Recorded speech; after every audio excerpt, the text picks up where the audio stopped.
नमस्कार, स्वागत है आप सभी का। लोकतंत्र देख रहे हैं आप। मैं हूं आपके साथ रेशु त्यागी। राजस्थान विधानसभा चुनाव की तारीख नजदीक आते ही बीजेपी और कांग्रेस ने प्रदेश में धुआंधार प्रचार शुरू कर दिया है। बीजेपी के प्रचार को धार देने के लिए प्रधानमंत्री नरेंद्र मोदी, केंद्रीय गृह मंत्री अमित शाह और तमाम बड़े कैबिनेट मंत्रियों सहित उत्तर प्रदेश के मुख्यमंत्री योगी आदित्यनाथ सहित बड़े नेताओं ने राजस्थान में जगह जगह रैलियां की और जनसभाएं कर रहे हैं। वहीं कांग्रेस की तरफ से राहुल गांधी, प्रियंका गांधी और मल्लिकार्जुन खड़गे ने प्रचार की कमान संभाली हुई है। इसी कड़ी में बीजेपी प्रत्याशियों के समर्थन में जनसभा करने के लिए पाली जिले में पहुंचे प्रधानमंत्री नरेंद्र मोदी ने अपने चिर परिचित अंदाज में आज एक बार फिर कांग्रेस पर जमकर हमला बोला। तो वहीं एक चुनावी सभा में कांग्रेस अध्यक्ष मल्लिकार्जुन खड़गे ने प्रधानमंत्री के ऊपर पलटवार किया है। देखिए रिपोर्ट।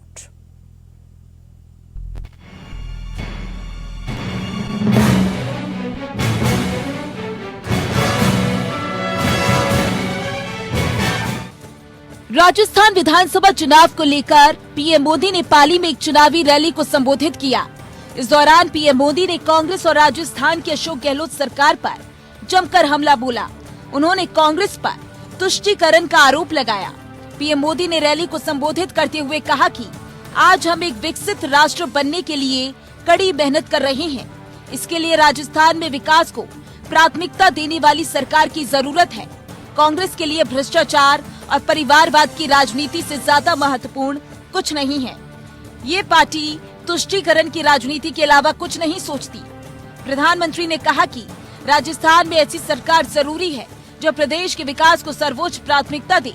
दुर्भाग्य से यहाँ पिछले 5 सालों से जो सरकार रही है उसने लोगों को विकास में और पीछे धकेल दिया। यहाँ की कांग्रेस सरकार के लिए भ्रष्टाचार से बड़ा कुछ भी नहीं है। यहाँ की कांग्रेस सरकार के लिए परिवारवाद ही सब कुछ है। कांग्रेस के लोग सिर्फ एक परिवार के बारे में सोचते हैं। भाजपा के लिए आप सब ही हमारा परिवार है। भाजपा का निरंतर प्रयास है कि हर परिवार की बचत को कैसे बढ़ाया जाए।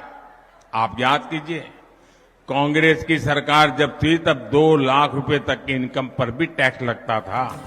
राजस्थान के रण में शामिल उत्तर प्रदेश के मुख्यमंत्री योगी आदित्यनाथ भी अलवर में एक चुनावी जनसभा के दौरान कांग्रेस पर जमकर बरसे। उन्होंने कहा कि जिस राजस्थान को बीजेपी ने अपने शासनकाल में विकास की नई ऊंचाइयों तक पहुंचाने का प्रयास किया था, जिस राजस्थान में 5 वर्ष पहले तक हर गांव, गरीब, किसान और महिला तक विकास पहुंचाने के लिए कार्यक्रम और योजनाएं आगे बढ़ी थी, आखिर 5 वर्ष में ऐसा क्या हो गया कि वो राजस्थान रोजगार, पर्यटन, विकास और अन्नदाता किसानों की खुशहाली में नंबर 1 पर नहीं है। आज राजस्थान महिला संबंधित अपराध से लेकर साइबर संबंधित अपराध में नंबर 1 पर है। अपने शासन काल में विकास की एक नई ऊंचाइयों को आगे बढ़ाने का प्रयास किया था और जिस राजस्थान में 5 वर्ष पहले तक विकास हर गांव, हर गरीब, हर किसान, हर नौजवान, हर महिला तक पहुंचाने के लिए बड़े बड़े कार्यक्रम और कार्य योजनाएं आगे बढ़ी थी, श्रीमती वसुंधरा राजे जी के नेतृत्व की भारतीय जनता पार्टी सरकार ने आगे बढ़ाया था। आखिर 5 वर्ष में ऐसा क्या हो गया कि वह राजस्थान आज विकास में, पर्यटन में, रोजगार देने में, अन्नदाता किसानों के खुशहाली में नंबर 1 पर नहीं है। उधर कांग्रेस अध्यक्ष मल्लिकार्जुन खड़गे ने पीएम मोदी के खिलाफ मोर्चा खोला। खड़गे ने कहा कि प्रधानमंत्री मोदी अक्सर गांधी जी और नेहरू जी की विचारधारा के खिलाफ बोलते रहते हैं। वे कभी इंदिरा गांधी जी के कामों को स्वीकार नहीं करते। सच्चाई ये है कि इस देश में बड़े बड़े बांधों से लेकर इंजीनियरिंग और मेडिकल कॉलेज तक कांग्रेस ने बनवाई है। देश में हरित क्रांति भी कांग्रेस लेकर आई थी। वहीं मोदी सरकार इस देश को बर्बाद कर रही है। खड़गे ने कहा कि पीएम मोदी ने कहा था, चूल्हे पर खाना बनाने वाली माताओं बहनों के आंसू मुझसे देखे नहीं जाते। मैं उन्हें मुफ्त में रसोई गैस दूंगा।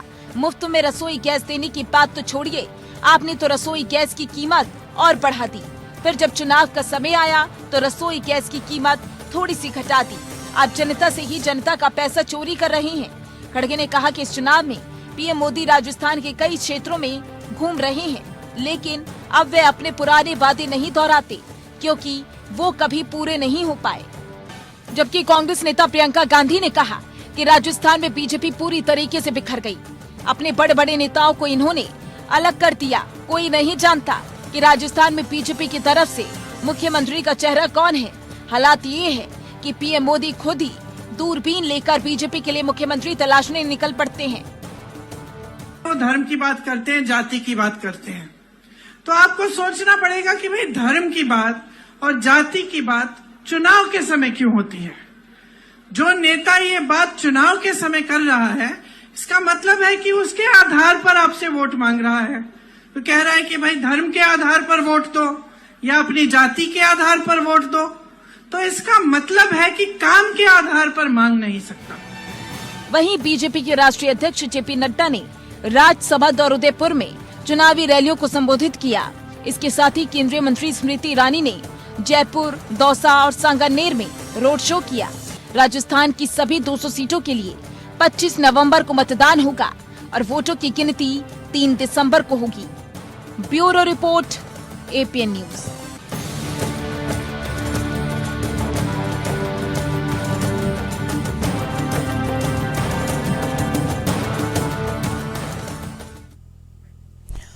तो राजस्थान में चुनावी दावों के बीच बीजेपी और कांग्रेस के बीच गैस सिलेंडर के मुद्दे पर भी अब होड़ मची हुई है। बीजेपी ने सिलेंडर 450 रुपए में देने की बात कही तो कांग्रेस ने अब 400 रुपए में सिलेंडर देने का वादा किया है। बीजेपी ने अपनी सरकार आने के बाद 450 रुपए में सिलेंडर देने के लिए कहा। वहीं इसके जवाब में सीएम गहलोत ने भी 2 कदम आगे बढ़ते हुए कहा कि अगर उनकी सरकार रिपीट होती है तो लोगों को 400 रुपए में गैस का सिलेंडर मिलेगा। बीजेपी और कांग्रेस दोनों के चुनावी दावों को लेकर सियासत में पारा चढ़ा हुआ है और इसी को लेकर करेंगे हम चर्चा। पैनल में कई खास मेहमान हमारे साथ मौजूद होंगे।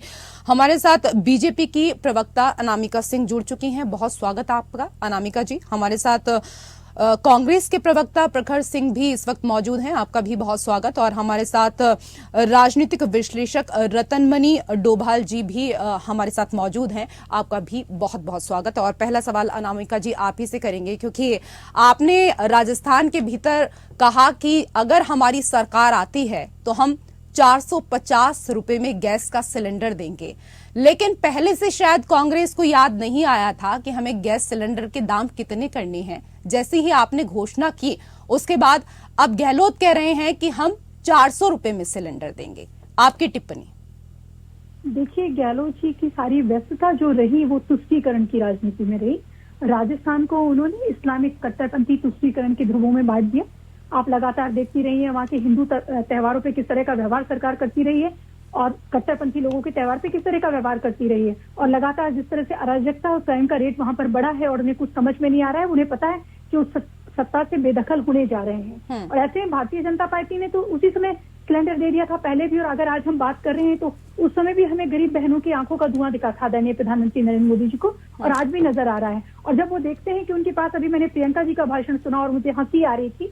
वो जो कह रही थी कि ये जाति की बात करते हैं, धर्म की बात करते हैं। भारतीय जनता पार्टी चुनाव के समय बात नहीं करती। भारतीय जनता पार्टी स्वीकार करती है रेशु जी कि हम सिलेंडर की बात भी तब करते हैं जब चुनाव नहीं होते, और हम धर्म की बात भी हमेशा करते हैं। हम अपनी घोषणा पत्र में भी धर्म की बात करते हैं, हम सांस्कृतिक बात करते हैं और हम सब भी बात करते हैं जो हमारी स्थापना हुई थी। और हम उस पर अडिग रहते हैं क्योंकि हम संवेदना के साथ अंत्योदय की बात करते हैं कि जो पंक्ति के अंत का व्यक्ति है उसका भी उदय हो। वो किस जाति का है, जातीय जनगणना के लिए हम देश में आंदोलन करने की बात हम नहीं करते हैं क्योंकि हम तय करते हैं कि सबसे ज्यादा जिसको आवश्यकता है वो गरीब है और गरीब को और वंचित को हर चीज मिलना ही चाहिए। तो कांग्रेस अगर ऐसा कर रही है कि हमें देखिए वो दाम कम कर देती है, ये कितनी सस्ती राजनीति है, आप और हर बुद्धिजीवी व्यक्ति इसको समझ सकता है। ठीक है, प्रखर जी क्या कुछ कहना चाहेंगे? महिलाओं की आंखों के आंसू, जैसा कि अभी अनामिका जी कह रही थी कि बीजेपी को नजर आते हैं लेकिन कांग्रेस को नजर नहीं आते। वो नहीं चाहते कि महिलाएं धुएं में काम करें, इसलिए गैस सिलेंडर 450 में देने का वादा किया। तो आपने उन्हीं की हुई घोषणा को जब देखा कि गैस सिलेंडर 450 में किया जा रहा है तो कांग्रेस ने देरी नहीं की और उसके दाम 400 रुपए कर दिए। मैं आशा करता हूं कि मुझे भी बोलने का इतना ही टाइम मिलेगा बिना टोके हुए। देखिए, अनामिका जी की मैंने पूरी बात सुनी और खुद के फैक्ट्स ये देखती नहीं है। जहां इनकी सरकार है, देखिए राजस्थान गवर्नमेंट 500 रुपए का सिलेंडर तो ऑलरेडी दे रही थी। इनकी कौन सी गवर्नमेंट है जहां पर ये दे रहे हैं? जिन प्रदेशों में इनकी सरकार है, योगी आदित्यनाथ आके बोल जाते हैं क्या वो 500 रुपए का सिलेंडर दे रहे हैं? यहां पर घोषणा कर रहे हैं ना। और रही बात कांग्रेस पार्टी की, तो कांग्रेस पार्टी की जो सेंट्रल गवर्नमेंट में सरकार थी, जो 400 रुपए का सिलेंडर दे रही थी, ये दे रहे हैं 1200 रुपए। उज्ज्वला योजना की इन्होंने बात करी, तो इसके मैं इनको फैक्ट बता देता हूं, तो शायद इनको थोड़ा सा इनकी आंखें खुलेगी। उज्ज्वला योजना में 50% लाभार्थी दूसरी बार सिलेंडर नहीं भरवा पा रहे हैं। 4.5 करोड़ लोग पहला सिलेंडर नहीं भरवा पा रहे हैं। 1200 रुपए का सिलेंडर आप दे रहे हैं, 3 बार एक्साइज ड्यूटी बढ़ा चुके हैं। आप हमसे सवाल पूछेंगे? अरे शर्म आनी चाहिए इस टाइप के वादे करने से पहले। जहां पे आप ये प्रदेश की सरकार है वहां नहीं कर पा रहे, यहां के झूठे वादे कर रहे हैं आप। आपने आज आटे तक में जीएसटी लगा दिया है। तेल 200 रुपए का है। जो पकौड़ा योजना आप दे रहे थे, अब तो बच्चा पकौड़ा भी नहीं बना सकता, इतना महंगा कर दिया आपने। आप हमसे सवाल पूछेंगे? आपने जो राज्यों में करिए, हम तो 500 रुपए का दे रहे थे और हम 400 रुपए का देंगे। चलिए ठीक है, मैं पहले इस पर जवाब ले लेती हूँ। अनामिका जी, 500 में तो पहले से ही राजस्थान के भीतर गैस सिलेंडर के दाम थे, और अब तो वादा किया गया है कि अगर सरकार रिपीट होती है तो 400 में गैस सिलेंडर दिया जाएगा। लेकिन जिन जिन स्टेट में आपकी सरकार है वहां पर आपने गैस सिलेंडर के दाम कम क्यों नहीं किए? प्रखर जी का यही सवाल था। भारतीय जनता पार्टी किसी भी तरह की लॉलीपॉप की और तुष्टीकरण की राजनीति नहीं करती है रेशू जी। हम अपने विकास पर, सर्वांगीण विकास पे, सबका साथ सबका विकास, सबके विश्वास पे यकीन करते हैं। और एक किसी चीज को शगुफे की तरह, लॉलीपॉप की तरह तो यकीन सिर्फ राजस्थान के भीतर ही अब आप कर रहे हैं, बाकी जगह क्यों नहीं किया? वही तो सवाल है ना। मैं आ रही हूँ रेशू जी, मैं आ रही हूँ। हर राज्य की परिस्थिति देख करके किस तरह की लोक कल्याणकारी योजना को आगे ले जाना है, किस तरह के स्पेसिफिक लोग हैं, वर्ग है जिसको ऐसा तो नहीं है कि हर राज्य को देखते हैं कि कहाँ कहाँ चुनाव होना है, वहाँ हम अपनी घोषणाओं में इन बातों का जिक्र करें। उज्ज्वला जो हम लाए थे तब कहीं भी चुनाव नहीं था। जो हम आयुष्मान विश्व की सबसे बड़ी हेल्थ केयर योजना हम लेकर आए, कहीं चुनाव नहीं था, वो पूरे देश में लागू है। उज्ज्वला हमने पूरे देश में लागू की, जहाँ चुनाव नहीं थे। तो भारतीय जनता पार्टी चुनाव के हिसाब से घोषणाएं नहीं करती है, वो आवश्यकता के हिसाब से, संवेदना के हिसाब से बात करती है और देश के विकास के लिए काम करती है। सिर्फ हम चुनाव के हिसाब से बात नहीं कर रहे हैं, सारे चीजों को हम देखकर बात करते हैं कि किस राज्य में किस चीज की आवश्यकता है और लोक कल्याणकारी उसमें किस वंचित वर्ग को हमें क्या देना है, उस पर हम काम करते हैं। आप याद कर लीजिए, हमने जब राम मंदिर की बात की, कहीं चुनाव नहीं थे, हम तो 2 थे संसद में, 2 थे हमारे पास, 2 सांसद थे संसद में, तब भी हमने बात की थी और हमने बनाया।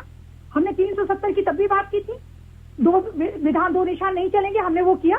हमने आयुष्मान की बात की, उस समय कहीं चुनाव नहीं थे। ये देखे बिना कि देश के किस राज्य में भाजपा की सरकार है और किस में नहीं, हमारे विपक्ष की सरकार है, हम सारी जगह आयुष्मान हमने लागू किया।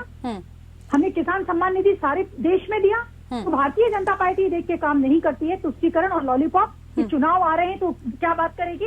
और राजस्थान सरकार, जिसके मुख्यमंत्री इस तरह के तुष्टीकरण में व्यस्त हों, जो ये कहते हो कि खालिस्तान की मांग बिल्कुल सही है, वैसा व्यक्ति राजस्थान के भविष्य को कहाँ ले जाएगा, अपराध में कहाँ खड़ा करेगा, ये एक सोचनीय विषय है। गैस सिलेंडर पर ही सारा का सारा ध्यान दे देकर और कहीं भी प्रदेश को खड़ा कर देना, तुष्टीकरण में पूरे प्रदेश की अमन चैन को खत्म कर और हत्याओं में झोंक देना और आगे के समय में नरसंहार कराएंगे जिस तरह के वो हैं अशोक गहलोत जी। तो मुझे लगता है कि भारतीय जनता पार्टी बिल्कुल चुनाव के हिसाब से लॉलीपॉप नहीं दे रही है। हम बाकी जगह और बहुत सारी चीजें कर रहे हैं, मध्य प्रदेश में बहुत चीजें कर रहे हैं। जो हम छत्तीसगढ़ में थे तो हमने बहुत सारे, हमने अनाज वाली योजना, हम चावल वाली योजना लेकर आए थे। चलिए ठीक है, जो तमाम योजनाओं को लेकर आप यहाँ पर जिक्र कर रही हैं, जाहिर सी बात है कि प्रखर जी भी इस दौरान बता देंगे कि राजस्थान के भीतर इन 5 सालों में उनकी सरकार ने क्या कुछ किया है। लेकिन अगर हम यहाँ पर बात करें, क्योंकि चुनाव का समय है और ऐसे में प्रचार और जनसभाएं हो रही हैं, एक दूसरे के ऊपर आरोप और प्रत्यारोपों की बौछार हो रही है।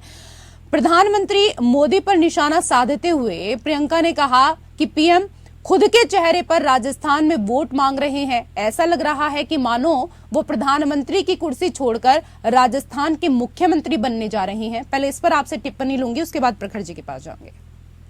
रेशु जी, आदरणीय नरेंद्र मोदी जी एक जननायक हैं। वो इस देश में नहीं, वो विश्व में एक जननायक बन चुके हैं। यूक्रेन के युद्ध में जिस तरह से भारतीय तिरंगा लेकर पाकिस्तान के लोगों को भी बाहर निकलना पड़ा यूक्रेन से, ये इस बात का उदाहरण है। अभी आपने देखा होगा कोरोना में जब हम टीका देते हैं तो अफ्रीकी देश का एक शासक, एक राष्ट्र अध्यक्ष जिसे पैर छूने की सनातन परंपरा सिर्फ पता है, उसके पक्ष में वो हमारे, उसके एवज में वो हमारे पैर छूता है प्रधानमंत्री जी के। मुझे नहीं लगता विश्व के इतिहास में किसी ने भी किसी राष्ट्र अध्यक्ष ने दूसरे राष्ट्र अध्यक्ष के पैर छुए होंगे। तो भारतीय जनता पार्टी के आदरणीय नरेंद्र मोदी जी एक कार्यकर्ता है, एक विचार है, एक चिंतन है, वो एक व्यक्ति नहीं है। और वो इतने सफल प्रधानमंत्री है कि अगर वो अपने विषय में जाकर बात कर रहे हैं, निसंदेह एक प्रधानमंत्री नरेंद्र मोदी जी भारतीय जनता पार्टी के नेता बात नहीं कर रहे हैं, देश का प्रधानमंत्री वहाँ बात कर रहे हैं। वो अपने देश की जनता जनार्दन को आश्वासित कर रहा है। मैं ये विषय क्लियर कर देना चाहती हूँ। मेरे जब प्रधानमंत्री जी के विषय में बात होती है, मैं ये पूछना चाहती हूँ कि प्रियंका जी किस हैसियत से जाकर वहाँ कह रही हैं? वो तो देश के प्रधानमंत्री हैं, वो किसी भी चीज की गारंटी ले सकते हैं राज्य के लोगों को उपलब्ध कराने के लिए। प्रियंका जी किस हैसियत से वहाँ बात कर रही हैं? क्या वो मुख्यमंत्री है होने वाली राजस्थान की, या उनकी इतनी चलती है एक राज परिवार की तरह, जैसे राजमाता है उसके बाद युवरानी है, वो तय करेंगी युवरानी है कि क्या होगा वहाँ पर? वो किस अधिकार से बातें कर रहे हैं कि वो सिलेंडर कमी आजादी करेंगे? चलिए ठीक है, मैं इस पर जवाब ले लेती हूँ प्रखर जी से। उसके बाद रतन मनी डोभाल जी भी हमारे साथ जुड़ गए हैं, उनसे भी चर्चा करेंगे राजस्थान के रन को लेकर। जल्दी से प्रखर जी। देखिए, व्हाट्सएप यूनिवर्सिटी का जो डेटा पढ़ के आती हैं तो उसी तरीके की बातें कर रही हैं। सिर्फ इधर उधर की बात है कि राजस्थान में एक बात नहीं कर पाती है। मध्य प्रदेश में भी जाकर के तो इन्होंने सो कॉल्ड जो शब्द बोला लॉलीपॉप का, वो मध्य प्रदेश में भी जाके देकर आए हैं। तो उत्तर प्रदेश के लोगों ने कौन सा जुर्म कर दिया जो उनको 500 रुपए का सिलेंडर नहीं दे रही हैं?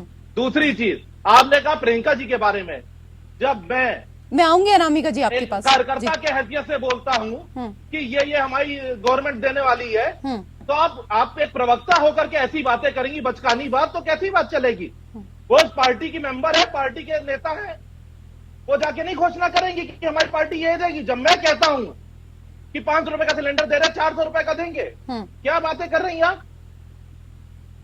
नरेंद्र मोदी जी को आप हर जगह लड़ा देंगी। क्योंकि नरेंद्र मोदी का डेटा भेज देता हूं, इनके 30 लाख करोड़ फ्यूल टैक्स और एक्साइज टैक्स के तौर पर 30 लाख करोड़ रुपए आए देश में, जो कि आप प्रदेशों में नहीं दे रही हैं, और इतना महंगा पेट्रोल डीजल दे रही हैं पूरे देश में। क्या बातें कर रही हैं?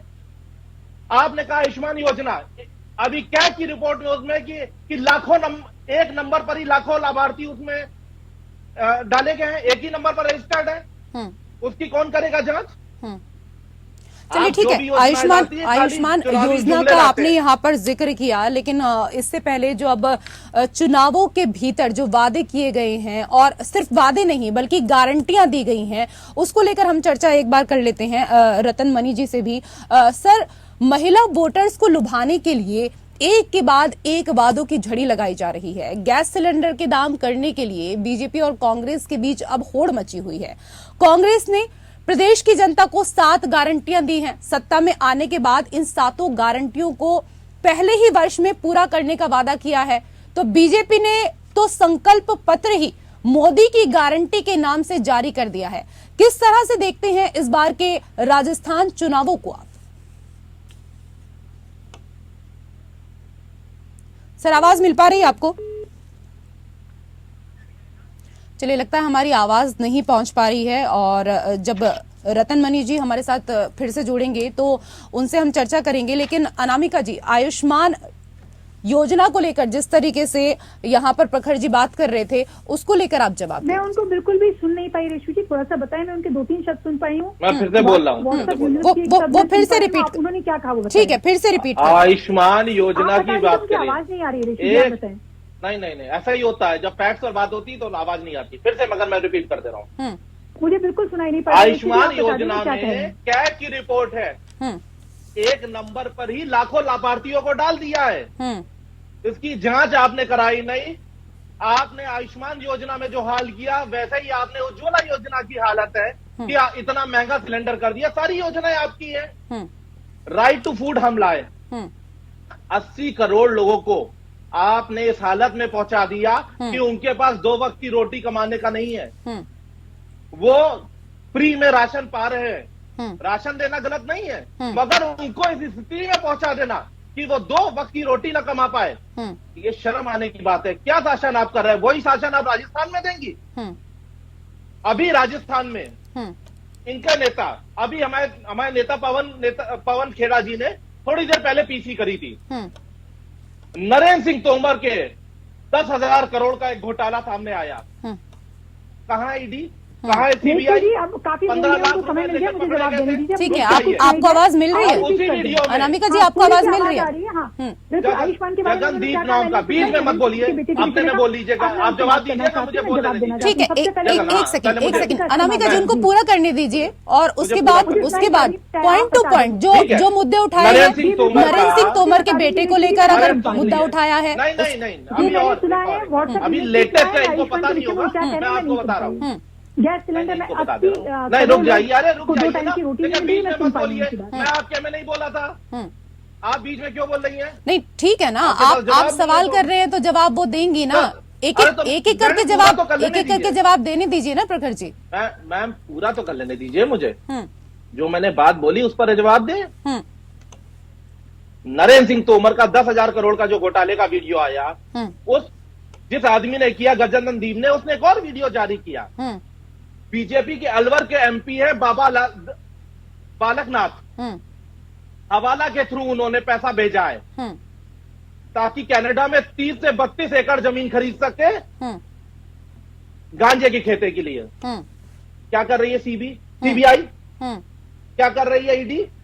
15 लाख रुपए घूस लेते हुए तो पकड़े जा चुके राजस्थान में, इस पर जांच नहीं हो पा रही है। चलिए ठीक है, अब आपकी बातें कंप्लीट हो गई। आपने जो तमाम आरोप यहाँ पर लगाए हैं उसका जवाब मैं ले लेती हूँ। अनामिका जी, शुरुआत आयुष्मान से कर दीजिए।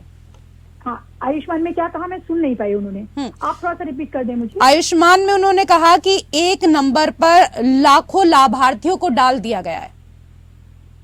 वो आंकड़े कहाँ है मेरे भाई, अगर मुझे बताएंगे? क्या की रिपोर्ट पढ़ी है? ये क्या की रिपोर्ट है? जब आप बोल रहे थे मैं शांत थी ना, शांत रहे। पहले क्या की रिपोर्ट तो पढ़ लीजिए। मैं जरूर, लाखों लोगों, ये बहुत ठीक है, उनको सुन लीजिए प्रखर जी। अब दो चार तो रेशु जी, 2-4 गड़बड़ तो मानवीय उससे हो सकती है, मानवीय पक्ष से हम भी लगातार देखते हैं कार्यकर्ता की तरह। आयुष्मान या भी विश्वकर्मा योजना की हम बात करें, वैसी योजना इतनी सुंदर योजना है, वो लोगों को इतनी समझ करने की योजना। अरे इस योजना पर बताइए, स्थानीय स्तर पर चीजें। प्रखर जी, ठीक है, उनको बोलने तो दीजिए प्रखर जी। आप 2 बार बोल चुके हैं, तो अब शांति से सुन ले, थोड़ा सुनना सीखिए। उसके बाद विश्वकर्मा योजना इतनी सुंदर योजना है जिसमें बहुत ही अच्छे तरह से छोटे कारीगरों को, हस्तशिल्प में जो लोग माहिर हैं उनको एक लोन देने की बात है, प्रशिक्षित करने की बात है। उसमें आप 1 लाख रुपए का एक लोन होता है, फिर उसके बाद एक और लाख रुपए का लोन होता है। ऐसे आयुष्मान में मानवीय कानून से कहीं कोई त्रुटि हो, उस पर बात करें। सिरेंज से आयुष्मान को नकार देना, सिरेंज से आयुष्मान को नकार देना कितनी हास्यास्पद, कितनी असंवेदनशील बात है।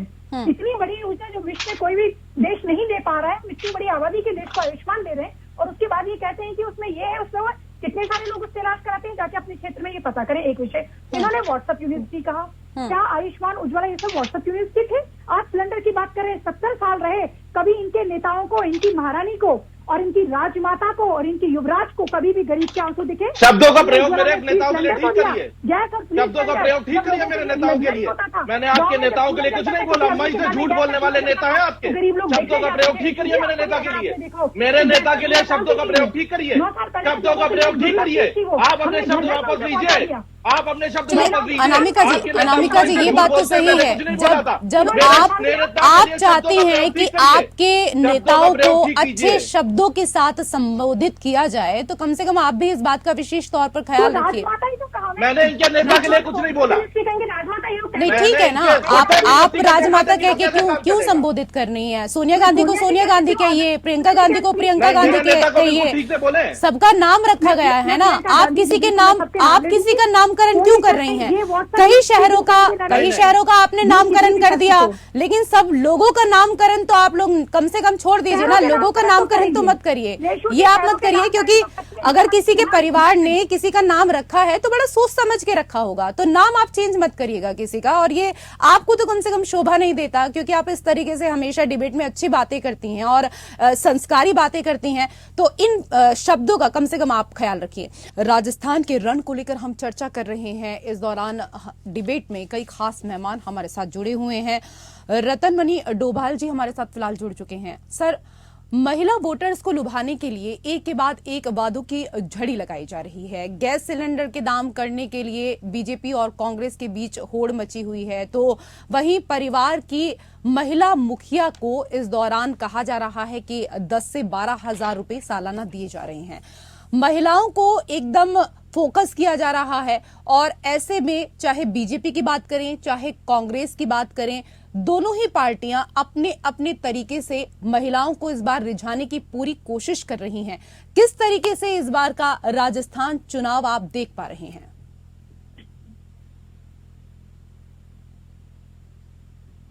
सर, आवाज मिल पा रही है आपको?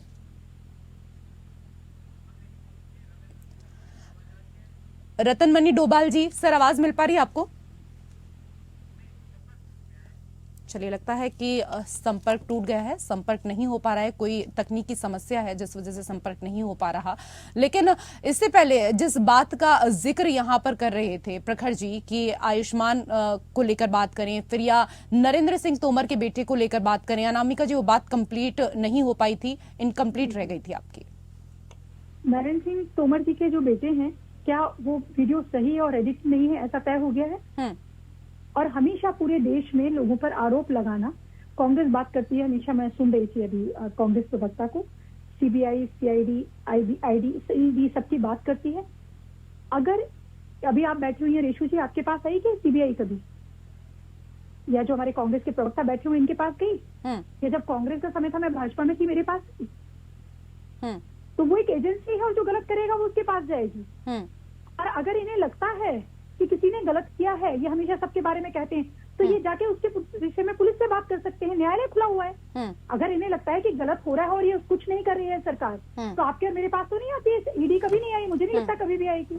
और इनसे ज्यादा किसी ने दुरुपयोग किया है ऑन रिकॉर्ड, अमित शाह जी आदरणीय गृह मंत्री भारत सरकार के। दूसरी चीज ये भी ना प्रखर जी कि मध्य प्रदेश में नरेंद्र सिंह तोमर के बेटे के वीडियो को लेकर जिस तरह का, ठीक है, जिस तरह का जिक्र किया जा रहा है कांग्रेस की तरफ से, क्योंकि अब तो वहां पर चुनाव हालांकि संपन्न हो गया है, लेकिन उससे पहले आप चुनाव आयोग से शिकायत कर सकते थे, या आपके पास अगर कोई प्रूफ था, आपके पास कोई सबूत था, तो आपने क्यों वो पेश नहीं किया? इतनी देरी क्यों की? क्या डिबेट में बैठकर ही इस मुद्दे को आप उछालेंगे?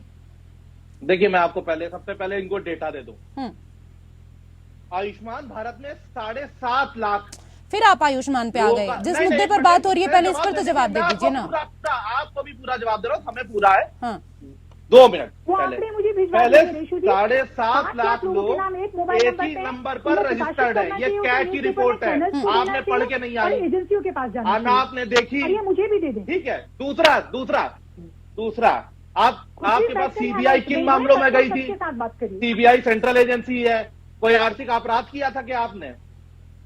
तीसरी चीज, आप आते हैं नरेंद्र सिंह वर्मा पर। देखिए, नरेंद्र सिंह वर्मा का जो वीडियो है, उनका लड़का डायरेक्ट, नरेंद्र सिंह वर्मा नहीं है, वो आरोप लगा रहे हैं। पहले सरनेम तो आप याद करके आइए। नरेंद्र सिंह तोमर, अरे स्लिप हो गया, नरेंद्र सिंह तोमर मैं बता, नरेंद्र सिंह तोमर का लड़का डायरेक्ट पैसे मांग रहा है वीडियो में। ठीक है, लेकिन अभी उसी को लेकर तो आपसे सवाल किया ना प्रखर जी। अनामिका जी कह रही है कि आपके पास क्या प्रूफ है कि वो जो वीडियो है वो सही है, वो एडिटेड वीडियो भी हो सकती है। इसके साथ ही उन्होंने अभी इस बात का जिक्र आपसे किया ना कि अगर आप लोगों के पास कोई प्रूफ है तो उसको क्यों नहीं दिखाते हैं? आप लोग उस वक्त चुनाव आयोग के पास क्यों नहीं गए? ठीक है, मैं आऊंगी प्रखर जी, आपके पास आऊंगी।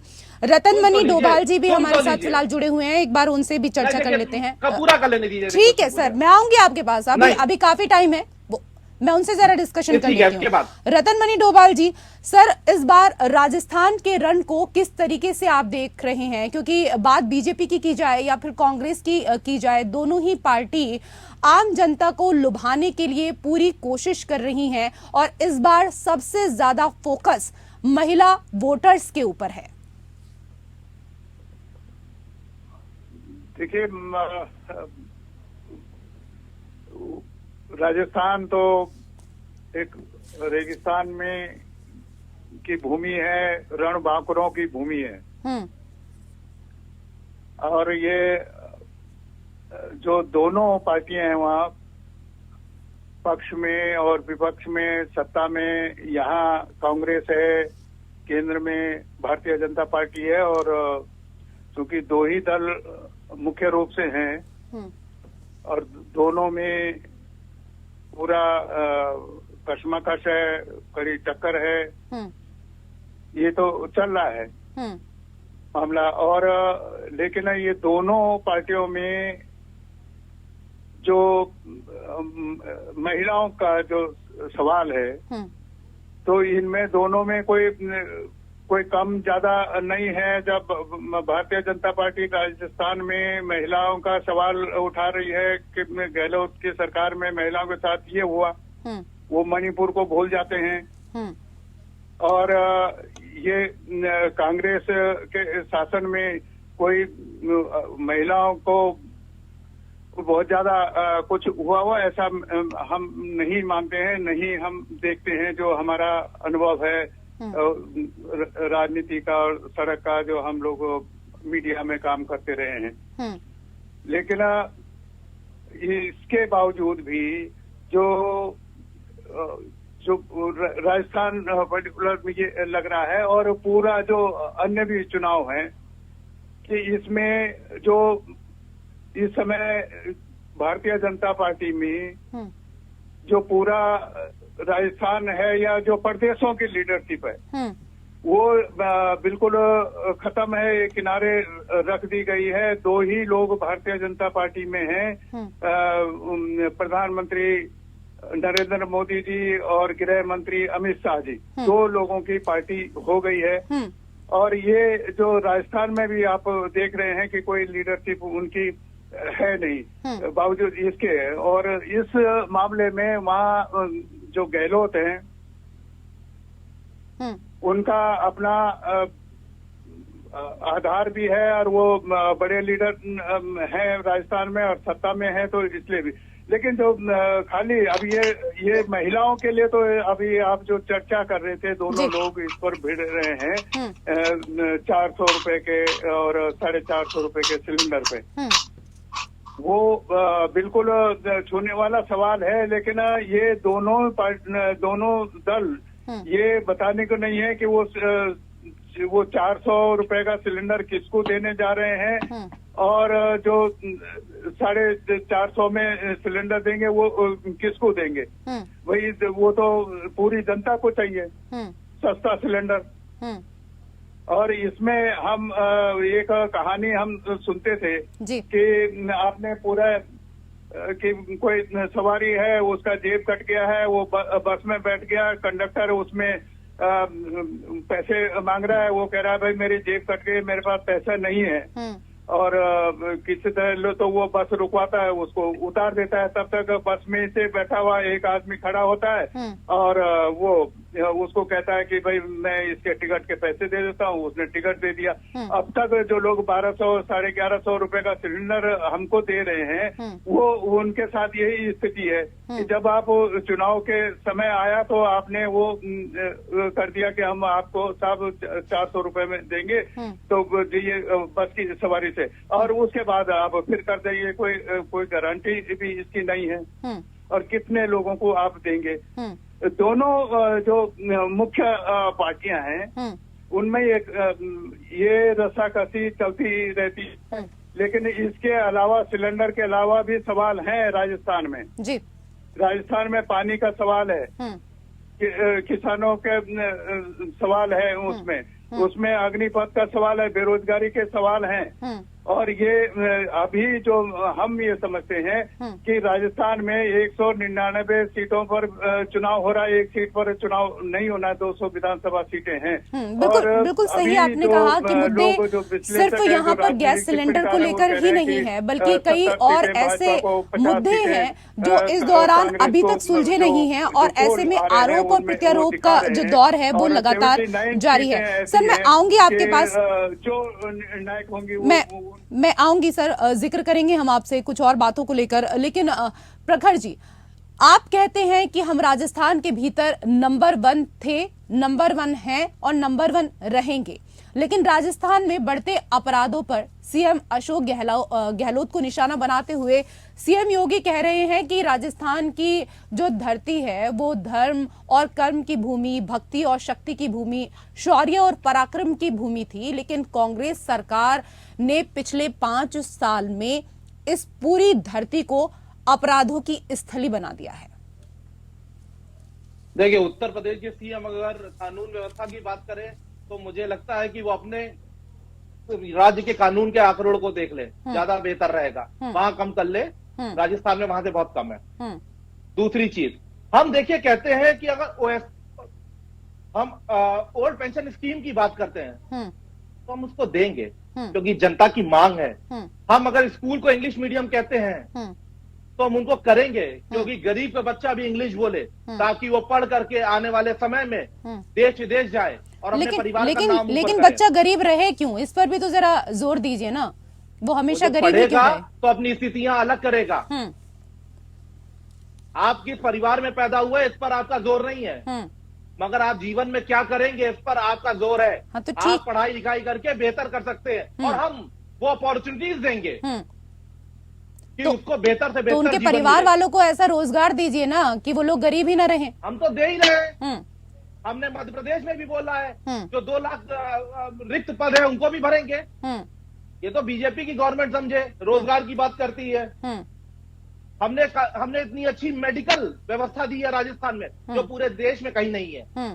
हम ज्यादा एमएसपी की बात कर रहे हैं तो हम अपने मुद्दों पर हैं। पिछले 15 साल का अगर आंकड़ा उठा लेंगे तो पहली गवर्नमेंट है जो अपने मुद्दे और अपने काम के दम पर वोट मांग रही है और सरकार बनाएगी। आप कहते हैं किसानों के लिए, तो किसानों के लिए ईस्टर्न राजस्थान कैनाल प्रोजेक्ट लाए हैं जो बीजेपी की मध्य प्रदेश की गवर्नमेंट ने कोर्ट में उसके खिलाफ डाल दिया है।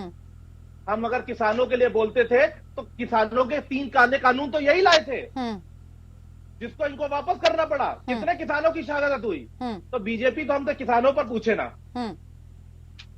और अभी उपलब्धियों की जो आप बात कर रहे हैं तो कुछ ऐसे मुद्दों को लेकर भी तो जिक्र कीजिए ना जिन पर आपको काम करना है। राजस्थान महंगाई इंडेक्स में नंबर 1 है, जिस बात को आज योगी आदित्यनाथ भी दोहरा रहे थे। पेपर लीक को लेकर भी बात करिए। अन्नदाता किसान का मंडी टैक्स सर्वाधिक कराने में नंबर 1 पर राजस्थान इस वक्त है।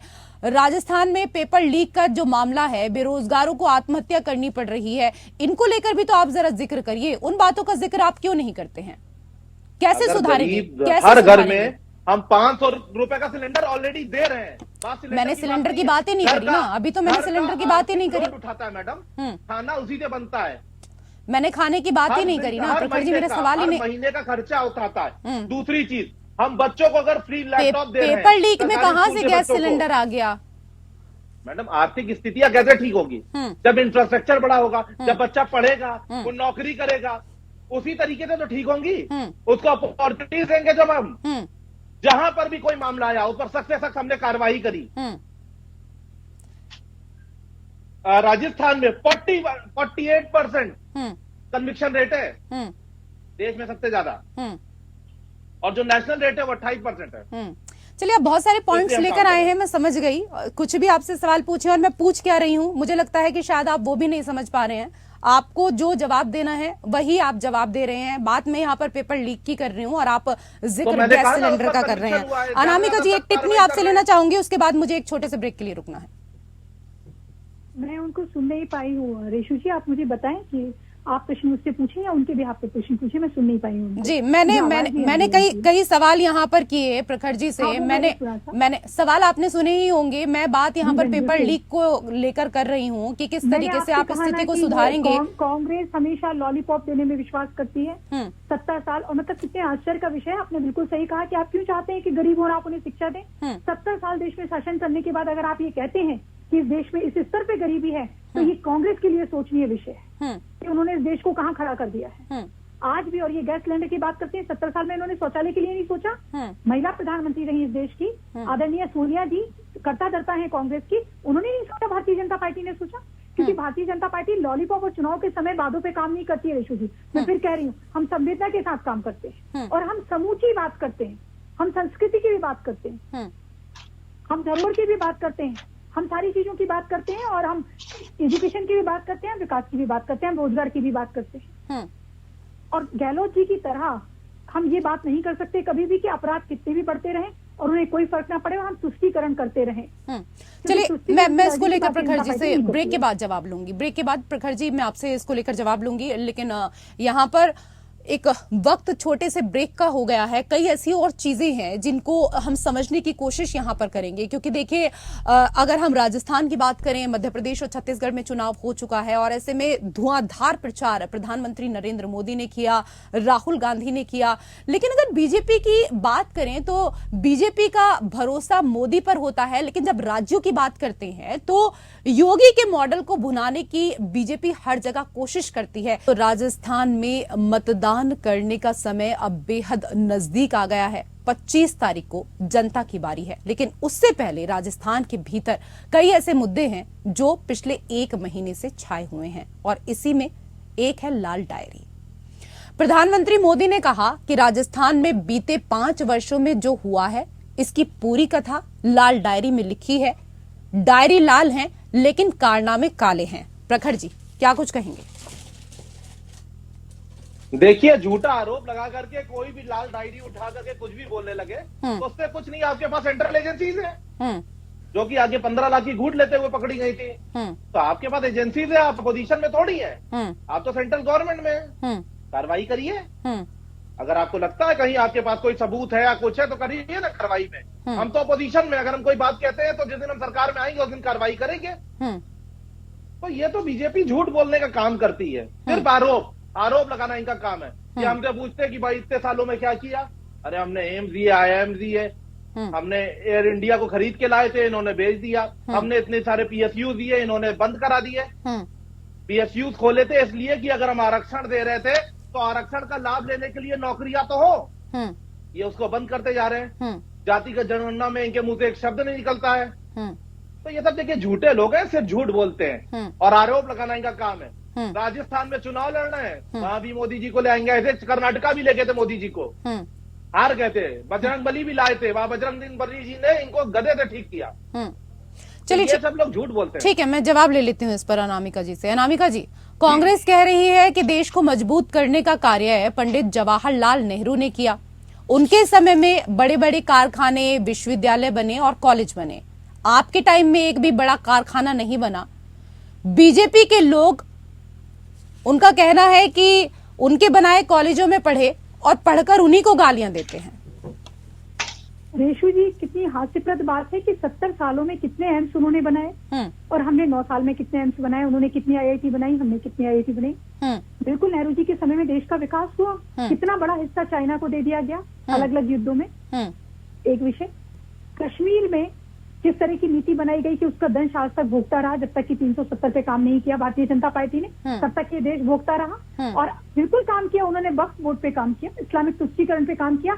आपकी जानकारी के लिए आपको पता ही होगा रेशु जी, इस देश में आर्मी के बाद अगर सबसे ज्यादा किसी के पास जमीन है तो वक्फ बोर्ड के पास है। उन्होंने तुष्टीकरण का काम किया, भारत के इतिहास को खत्म करने का काम किया। आप पूरे दिल्ली में लुटियंस में चले जाइए, हमारे देश के नायकों के नाम पर एक भी आपको नाम नहीं दिखता है। सारी सड़कों के नाम आपको उन बर्बाद आक्रांताओं के नाम पे नजर आते हैं जिन्हें इन्हें खुश करना था और जिनका तुष्टीकरण करना था। इन्होंने हिंदू मंदिरों पर टैक्स लगाए और उन्होंने मदरसों को पैसा दिया। इन्होंने कौन सा विकास किया? 70 सालों में अगर आज ये कहते हैं कि भारत में गरीबी है और इन्हें बच्चों को पढ़ने के लिए भी पैसा देना है, तो ये कांग्रेस के लिए निहायत ही शर्म की बात है। राजस्थान में आज भी पानी नहीं पहुंच पाया तो ये कांग्रेस की देन है। कांग्रेस को ये सोचना होगा कि वो अपने 70 साल बनाम 9 साल की बात करे। 9 साल में प्रधानमंत्री जी ने इस देश को विश्व की तीसरी अर्थव्यवस्था बनाने की तरफ अग्रसर हो गए हैं। आज हम विश्व गुरु माने जाते हैं। आज विदेशों में अगर क्यों कहा, यहाँ का जो इस्लामिक तुष्टीकरण करने वाला एक तबका है, क्यों उसने कहा कि इजराइल और फिलिस्तीन के बारे में नरेंद्र मोदी जी बात कर सकते हैं? इसलिए कहा क्योंकि आज विश्व में देश की बात सुनी जाती है। हमें हाथ पीछे खड़के नहीं खड़ा होना पड़ता है। हम सर्वांगीण विकास की बात कर रहे हैं, हम 3 तलाक पे भी काम करते हैं, हम उस नरक से भी अपनी बहनों को निकालते हैं। जबकि हमें पता है तुष्टीकरण करने वाली कांग्रेस हमें कभी भी उनके वोट लेने की तरफ बहुत आसानी से नहीं जाने देगी। हमें पता है वो वोट हमें नहीं मिलेगा, फिर भी हम काम करते हैं। ठीक है, और देश की जनता के लिए काम करते हैं। मैं जवाब ले लेती हूँ। प्रखर जी, अभी जिस तरीके से जल को लेकर जिक्र किया अनामिका जी ने, ठीक उसी तरीके से आज प्रधानमंत्री नरेंद्र मोदी भी, जवाब दीजिए मुझे देने दीजिए। ठीक है, प्रधानमंत्री भी कह रहे थे। मुझे सवाल तो पूछने दीजिए, मुझे सवाल तो पूछने दीजिए। ये इतनी कम्युनल बातें करती है, ये देश का हिस्सा है कि नहीं है? इस देश को बांटने की बातें कर रही है। मजहब नहीं दिखाता। आप देश को ऑलरेडी बांट चुके हैं। आप ऑलरेडी बांट चुके हैं। आप बांट चुके हैं इस देश को। कांग्रेस इस देश को बांट चुकी है, जिसका प्रधानमंत्री कहता है इस देश के आपके नेता सुन तो लीजिए अपने नेताओं के बारे में। आडवाणी जी को मानेगी कि नहीं मानेगी? आडवाणी जी को मानती है कि नहीं मानती है? चलिए ठीक है, ठीक है, उन्होंने बांटा अनामिका जी, तो जोड़ने का कार्य भी तो वो कर रहे हैं ना। भारत जोड़ो यात्रा निकाल रहे हैं, भारत जोड़ो यात्रा वो निकाल रहे हैं ना। तो अनामिका जी के झूठ आप पकड़ने नहीं देती है मुझे। कौन सा झूठ बोल? अरे झूठ बोल रही है। अभी देखिए मैं आपको बताता हूँ। आपने वक्फ बोर्ड की बात करी, आपके नेता ने कहा था, आपके नेता सुनिए तो अच्छा ठीक है ना, उनको कंप्लीट करने दीजिए प्रखर जी को। आपके नेता आडवाणी जी ने कहा था कि इस देश के मुस्लिम को उसकी प्रॉपर्टी से पैसा कमाना शुरू कर देना चाहिए, उसको उसका हक मिलना चाहिए। या तो आडवाणी जी ने झूठ बोला, अब यह बोल लीजिए, ठीक है। और पार्लियामेंट में बोल रहा था, अरे पढ़ती नहीं है आप, इसने पहले टैग रिपोर्ट भी नहीं मान रही थी, टैग रिपोर्ट भी आप नहीं मानी थी। जब मैंने बोला तो नहीं मानी थी, आती नहीं है। पता नहीं अपने नेताओं की बात आप नहीं मान रही है, पता नहीं क्या है। पढ़ के भैया पढ़िए, ये सब ऑन कैमरा है, ये सब इतिहास में दर्ज है।